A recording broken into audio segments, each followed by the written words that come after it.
Item ಯಾವುದೇ ಇರಲಿ try ಮಾಡಿ ಆಚಿ ಚಿಕನ್ ಮಸಾಲಾ. ಯಾವ ಮೋಹನ ಮುರಳಿ ಕರೆಯಿತೋ ಸಿನಿಮಾ ಇದೇ ಮಾರ್ಚ್ 27ಕ್ಕೆ ಗ್ರ್ಯಾಂಡಾಗಿ ರಿಲೀಸ್ ಆಗ್ತಾ ಇದೆ. ನನ್ನ ಜೊತೆ ಈ ಸಿನಿಮಾದ ಡೈರೆಕ್ಟರ್ ವಿಶ್ವಾಸ್ ಅವರಿದ್ದಾರೆ. ಅವ್ರನ್ನ ಮಾತನಾಡಿಸ್ತಾ ಹೋಗ್ತೀನಿ. ಸರ್ ನಮಸ್ತೆ, ಹೇಗಿದ್ದೀರಾ? ನಮಸ್ತೆ ಮೇಡಮ್, ಚೆನ್ನಾಗಿದ್ದೀನಿ. ಎಲ್ಲ ಜಿ ನ್ಯೂಸ್ ವಾಹಿನಿಯ ವೀಕ್ಷಕರಿಗೂ ನಮಸ್ಕಾರಗಳು. ಎಸ್, ಯಾವ ಮೋಹನ ಮುರಳಿ ಕರೆಯಿತೋ ಗೋಪಾಲಕೃಷ್ಣ ಅಡಿಗವರ ಒಂದು ಅದ್ಭುತವಾದ ಸಾಲು ಇದು.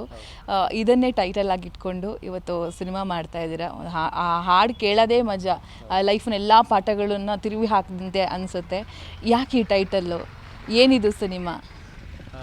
ಮೊದಲಿಗೆ ಈ ಒಂದು ಟೈಟ್ಲನ್ನ ಏನಕ್ಕೆ ತೊಗೊಂಡೆ ಅಂದರೆ, ನಾವು ಮಾಡ್ಕೊಂಡಂಥ ಕಥೆನೇ ಒಂದು ಭಾವನಾತ್ಮಕ ಜೀವಿಗಳು ಸುತ್ತ ನಡೆಯುವಂಥ ಒಂದು ಕತೆ. ಸೊ ನಿಮ್ಗೆ ಗೊತ್ತಿರ್ಬೋದು, ಇವಾಗ ಯಾರನ್ನ ನಮ್ಮನ್ನು ಬಿಟ್ಟು ಹೋದರೆ, ತುಂಬ ದೂರದ ಊರಿಗೆ ಹೋಗಿರ್ಬೋದು, ಯಾರೋ ನಮ್ಮನ್ನು ಬಿಟ್ಟು ಅಗಲಿದ್ರೆ ಏನಕ್ಕೆ ಇಷ್ಟು ಬೇಗ ನನ್ನ ಬಿಟ್ಟು ಹೊರಟೋದೆ ಅಂತ ಒಂದು ಪ್ರಶ್ನೆ ನಮ್ಮ ಮನಸ್ಸಲ್ಲಿ ಉಳ್ಕೊಳ್ಳುತ್ತೆ. ಸೊ ಅದೇ ರೀತಿ ನೀವು ಅಮೇರಿಕಾ ಚಿತ್ರದ ಹಾಡನ್ನು ಕೂಡ ಅದೇ ರೀತಿಯೇ ಬಳಸಿರೋದು. ಸೊ ನನ್ನ ಕತೆಗೂ ಎಲ್ಲ ಪಾತ್ರಗಳಿಗೂ ಅವರಲ್ಲಿ ನಡೆಯೋ ಎಮೋಷನ್ಸ್ಗೂ ಕನೆಕ್ಟ್ ಆಗುತ್ತೆ ಅಂತ ಅನಿಸಿ ನಾನು ಈ ಒಂದು ಟೈಟಲ್ನ ಫಿಕ್ಸ್ ಮಾಡಿದೆ. ಹೆಂಗೆ ಶುರು ಆಯಿತು ಸರ್? ಯಾಕಂದರೆ ಈ ಶ್ವಾನ ಮತ್ತು ನಮ್ಮ ಮನುಷ್ಯರ ನಡುವಿನ ಬಾಂಧವ್ಯ ಇದಾಗಲೇ ಹೇಳ್ತಾ ಇದ್ದೆ ನಾನು. ತುಂಬ ಸಿನಿಮಾಗಳು ಬಂದಿವೆ, ಬಟ್ ಇದು ಹೇಗೆ ವಿಭಿನ್ನವಾಗಿ ನಿಲ್ಲುತ್ತೆ? ಯಾಕೆ ನೋಡಬೇಕು? ಅದಕ್ಕೂ ಇದಕ್ಕೂ ಏನು ಏನಾದ್ರು ಲಿಂಕ್ ಇರುತ್ತೆ? ಇದೇ ಬೇರೆನಾ? Of course pet, basically even I am a pet lover. ನನಗೆ ಒಂದು ಥಾಟ್ ಅಂದರೆ, ಲೈಕ್ ಲಾಕ್ಡೌನ್ ಪೀರಿಯಡಲ್ಲಿ ಐ ಯೂಸ್ ಟು ಏನೋ ಯೋಚನೆ ಮಾಡ್ತಾಯಿದ್ದೆ ಸ್ಕ್ರಿಪ್ಟ್ ಮಾಡಬೇಕು ಅಂದಾಗ. ಈ ಪಾರ್ಕ್ಗೆ ದಿನ ಒಬ್ಬರು ಡಾಕ್ಟ್ರು ಅವ್ರ ಮಗಳನ್ನ ಕರ್ಕೊಂಬರೋರು. ಬಟ್ ಆ ಮಗಳು ಬಂದು ಶಿ ವಾಸ್ ಫಿಸಿಕಲಿ ಚಾಲೆಂಜು. ಅವ್ರ ಜೊತೆ ಒಂದು ನಾಯಿ ಬರ್ತಾಯಿತ್ತು. ಸೊ ಯಾವ ರೀತಿ ಆ ಎರಡು ಕನೆಕ್ಷನ್ನ ನಾನು ಅಬ್ಸರ್ವ್ ಮಾಡಿ ಅದನ್ನೇ ಒಂದು ಬೇಸ್ ಇಟ್ಕೊಂಡಿದ್ದೆ ತಲೆಯಲ್ಲಿ. ಸೊ ನಮ್ಮ ಪ್ರೊಡ್ಯೂಸರ್ ಶರಣ್ ಸರ್ ಸಿಕ್ಕಿದಾಗ ಎಲ್ಲ ಒಟ್ಟಿಗೆ ಸಿನಿಮಾ ಮಾಡಬೇಕು ಅಂದಾಗ, ಸೊ ಈ ಥಾಟ್ನ ಅವ್ರಿಗೆ ಹೇಳಿದೆ. ಸೊ ಅವ್ರಿಗೆ ಕೇಳಿದ ತಕ್ಷಣ ಅವ್ರಿಗೂ ಲೈಕ್ ಆಯಿತು. ಸೊ ಒಂದು ವೀಲ್ ಚೇರಲ್ಲಿರೋವಂಥ ಫಿಸಿಕಲಿ ಡಿಸೇಬಲ್ಡ್ ಹುಡುಗಿಗೂ ಯಾವ ರೀತಿ ಆ ನಾಯಿ ನಾನು ನೋಡ್ದಂಗೆ ರಿಯಲ್ಲಾಗಿ ಅವಳನ್ನ ಬಿಟ್ಟು ಅದೆಲ್ಲೂ ಹೋಗ್ತಾ ಇರಲಿಲ್ಲ. ಅವಳಿಗೆ ಯಾರಿಂದನೂ ತೊಂದರೆ ಆಗಲ್ಲ ಅಂತ ಗೊತ್ತಿದ್ರೂ ಕೂಡ ಅವಳ ಪಕ್ಕನೇ ಇರ್ತಾಯಿತ್ತು. ಸೊ ಆ ಒಂದು ಬಾಂಡಿಂಗ್ ಇಷ್ಟ ಆಯ್ತು ನನಗೆ. ಪಿಚ್ ಮಾಡಿದಾಗ ನಮ್ಮ ಪ್ರೊಡ್ಯೂಸರ್ ಶರಣ್ ಸರ್ಗೆ ತುಂಬ ಇಷ್ಟ ಆಯಿತು ಕತೆ, ಮಾಡೋಣ ಸಿನಿಮಾ ಅಂತ ಸ್ಟಾರ್ಟ್ ಆಯಿತು. ಸೊ ಆವಾಗ ಸರಿ ಆರ್ಟಿಸ್ಟ್ ಅಂತ ಬಂದಾಗ ಸರಿ ಅವ್ರ ಮಗಳೇ ಇದ್ರಲ್ಲ, ಸೊ ಮುದ್ದಾಗಿ ಚೆನ್ನಾಗಿ ಕಾಣ್ತಾಯಿದ್ರು. ಸೊ ಮಗಳನ್ನೇ ಕಾಸ್ಟ್ ಮಾಡೋಣ ಅಂತ ಪ್ಲ್ಯಾನ್ ಮಾಡಿದ್ವಿ. ಹೇಗಾಯಿತು ಸರ್ ಓವರ್ ಆಲ್ ಜರ್ನಿ? ಎಲ್ಲೆಲ್ಲಿ ಶೂಟ್ ಮಾಡಿದ್ರಿ, ಮೆಮೊರಿಯಲ್ಲಿ ಉಳಿಯುವಂಥ ವಿಚಾರ, ಆ್ಯಂಡ್ ತಾರಾ ಬಳಗ ಹೇಗಿರುತ್ತೆ, ಎಷ್ಟು ಹಾಡುಗಳಿದ್ದಾವೆ, ಇದ್ರ ಬಗ್ಗೆ ಎಲ್ಲ ಮಾಹಿತಿ ಕೊಡೋದಾದ್ರೆ? ಮೇಡಮ್, ತುಂಬಾ ಎಂಜಾಯ್ ಮಾಡಿದೆ. ಲೈಕ್ ಲಿಟ್ರಲಿ ನಮ್ಮ ಮೂವಿ ಸೆಟ್ ಅಂತೂ ಆಲ್ಮೋಸ್ಟ್ 30 ಡೇಸು ನಾವು ತುಂಬ ಎಲ್ಲರೂ ಒಂಥರ ಪಿಕ್ನಿಕ್ ಹೋದಂಗೆ ಹೋದ್ವಿ. ಶೂಟ್ ಮಾಡಿದ್ದೆಲ್ಲ ಒಳ್ಳೆ ಮಾನ್ಸೂನ್ ವೆದರಲ್ಲಿ ಸಾಗರ ಜೋಗ್ ಫಾಲ್ಸ್ ಸುತ್ತಮುತ್ತನೇ ಶೂಟ್ ಮಾಡಿದ್ದೆ. ಎಸ್ಪೆಷಲಿ ಕಾರ್ಗಲ್ ಅಂತ ಒಂದು ಊರಿದೆ. ಸೊ ಹಿಂದೆ ಒಂದು 15 ವರ್ಷದಿಂದ ನಾನು ಅಲ್ಲಿ ಏನಕ್ಕೋ ಬೇರೆ ಕೆಲಸದ ಮೇಲೆ ಹೋಗಿದ್ದಾಗ ಆವತ್ತಿಂದ ನಾನು ಫಿಕ್ಸ್ ಮಾಡ್ಕೊಂಡಿದ್ದೆ. ಆ ಊರು ಅಷ್ಟು ಬ್ಯೂಟಿಫುಲ್ ಆಗಿದೆ. ಸೊ ಯಾವತ್ತನ ಒಂದಿನ ನಾನು ಸಿನಿಮಾ ಮಾಡಿದ್ರೆ ಈ ಊರಲ್ಲಿ ಮಾಡಬೇಕು ಅನ್ನೋದೊಂದು ಇತ್ತು. ಸೊ ನನ್ನ ಇಡೀ ಸಿನಿಮಾ ಜಾಗ್ರಫಿನೇ ನಾನು ಅಲ್ಲಿಗೆ ಶಿಫ್ಟ್ ಮಾಡಿದೆ. ಯಾಕಂದರೆ ನೇಚರು ಆಲ್ವೇಸ್ ವಿಜುವಲ್ ಟ್ರೀಟ್ ಚೆನ್ನಾಗಿ ಸಿಗುತ್ತೆ ಆಡಿಯನ್ಸ್ಗೆ ಅನ್ನೋದು ನನ್ನ ನಂಬಿಕೆ ಇತ್ತು. ಸೊ ಜೊತೆಗೆ ಆ ವಿಜುವಲ್ಸ್ ಜೊತೆಯಲ್ಲಿ ಒಂದು ಡಾಗು, ಒಂದು ಅನ್ಕಂಡೀಷ್ನಲ್ ಲವ್ವು. ಸೊ ಇದನ್ನು ವಿಜುವಲ್ ಟ್ರೀಟ್ ಕೊಡಬೇಕು ಆಡಿಯನ್ಸ್ಗೆ ಅಂತಲೇ ಅಲ್ಲಿ ಸೆಲೆಕ್ಟ್ ಮಾಡಿಕೊಂಡೆ.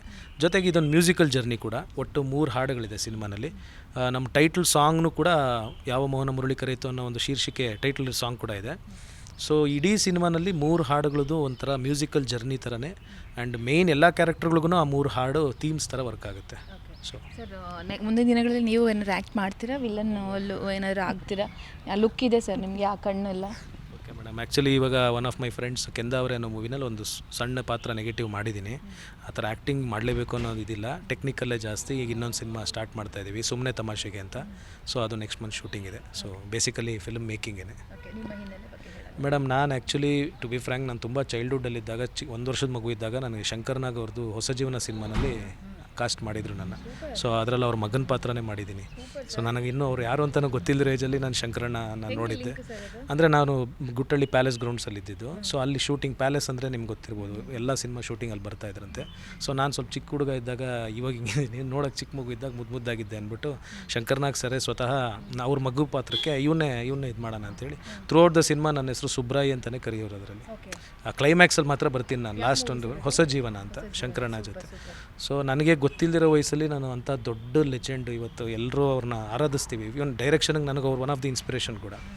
ಸೊ ಅಂಥವ್ರ ಜೊತೆ ನಾನು ಬಂದಿದ್ದು. ಮೋಸ್ಟ್ಲಿ ಅವರ ಒಂದು ಏನಂತಾರೆ, ಅವರ ಸ್ಪರ್ಶ ನನಗೆ ತಾಕಿದ್ದೆ ನನಗೆ ಈ ಇಂಡಸ್ಟ್ರಿಗೆ ಕರ್ಕೊಂಬಂತೇನೋ ಗೊತ್ತಿಲ್ಲ. ಅದಾದಮೇಲೆ ನಾನು I was in media also, Suvarna Raj ನ್ಯೂಸಲ್ಲಿ ಕೆಲಸ ಮಾಡಿದ್ದೆ. ಸೊ ಅದಾದಮೇಲೆ ನಾಟಕ, ರಂಗಭೂಮಿಯಿಂದ ಸೀರಿಯಲ್, ಸಿನಿಮಾಗಳು ಮಾಡ್ಕೊಂಡು ಅಸಿಸ್ಟೆಂಟಾಗಿ ಮಾಡಿ ಈಗ ಫೈನಲಿ ಎಸ್ ಮೇಡಮ್. ಖಂಡಿತ ಎಲ್ಲ ಸಿನಿಮಾ, ಎಲ್ಲ ಪೆಟ್ ಲವರ್ಸು ಅಂತಲೇ ಅಲ್ಲ, ಪ್ರತಿಯೊಂದು 6 to 60 ಎಲ್ಲ ವರ್ಗದವರು ನನ್ನ ಸಿನಿಮಾವನ್ನು ಕುಟುಂಬ ಸಮೇತರಾಗಿ ನೋಡ್ಬೋದು. ಯಾವ ಮೋಹನ ಮುರಳಿ ಕರೆಯಿತು ಒಂದು ಭಾವನಾತ್ಮಕ ಜೀವಿಗಳ ಭಾವನಾತ್ಮಕ ಕಥೆಯುಳ್ಳಂಥ ಸಿನಿಮಾ. ಅದ್ಭುತವಾದ ಸಂಗೀತ, ಅದ್ಭುತವಾದ ಛಾಯಾಗ್ರಹಣ ಇದೆ, ಒಳ್ಳೆ ಥೀಮ್ ಕೂಡ ಇದೆ. ಸೊ ಬೇರೆ ಎಲ್ಲ ಸಿನಿಮಾಗಿಂತ ಒಂದು ಸ್ವಲ್ಪ ಸಿನಿಮಾ ನನ್ನಲ್ಲಿರುವಂಥ ನನ್ನ ಸಿನಿಮಾ ಕಥೆನಲ್ಲಿ ಒಂಚೂರು ವಿಭಿನ್ನತೆ ಇದೆ. ಸೊ ಅದನ್ನು ನೀವು ಥಿಯೇಟ್ರಿಕಲ್ ಎಕ್ಸ್ಪೀರಿಯೆನ್ಸ್ ಮಾಡಬೇಕು ಅನ್ನೋದು ನಮ್ಮ ಒಂದು ಬಯಕೆ. ದಯವಿಟ್ಟು ಎಲ್ಲರೂ ಯಾವ ಮೋಹನ ಮುರಳಿ ಚಿತ್ರಕ್ಕೆ ಇದೇ 27ನೇ ತಾರೀಕು ರಿಲೀಸ್ ಆಗ್ತಾಯಿದೆ. ನಿಮ್ಮ ಹತ್ತಿರದ ಚಿತ್ರಮಂದಿರದಲ್ಲೇ ಹೋಗಿ ಕುಟುಂಬ ಸಮೇತರಾಗಿ ದಯವಿಟ್ಟು ಒಂದು ಸರಿ ಸಿನಿಮಾ ನೋಡಿ. ಚೆನ್ನಾಗಿದೆ ಅಂದರೆ ಖಂಡಿತ ಖುಷಿಪಡಿ, ಚೆನ್ನಾಗಿಲ್ಲ ಅಂದರೂ ದಯವಿಟ್ಟು ಹಾನೆಸ್ಟಾಗಿ ರಿವ್ಯೂ ಕೊಡಿ. Thank you. Yes, Zee Kannada news ಕಡೆಯಿಂದಲೂ ಕೂಡ ಯಾವ ಮೋಹನ ಮುರಳಿ ಕರೆಯಿತು ಸಿನಿಮಾಗೆ ಆಲ್ ದಿ ಬೆಸ್ಟ್ ಸರ್. ಈ ಜನ 100% ಎಲ್ಲ ತುಣುಕುಗಳನ್ನು ನೋಡಿದ್ರೆ ಸ್ವೀಕರಿಸ್ತಾರೆ ಈ ಸಿನಿಮಾನ ಅನ್ನೋದು ಗೊತ್ತಾಗ್ತಾ ಇದೆ. Thank you so much and all the best sir. Thank you madam. Thank you very much. Thank you.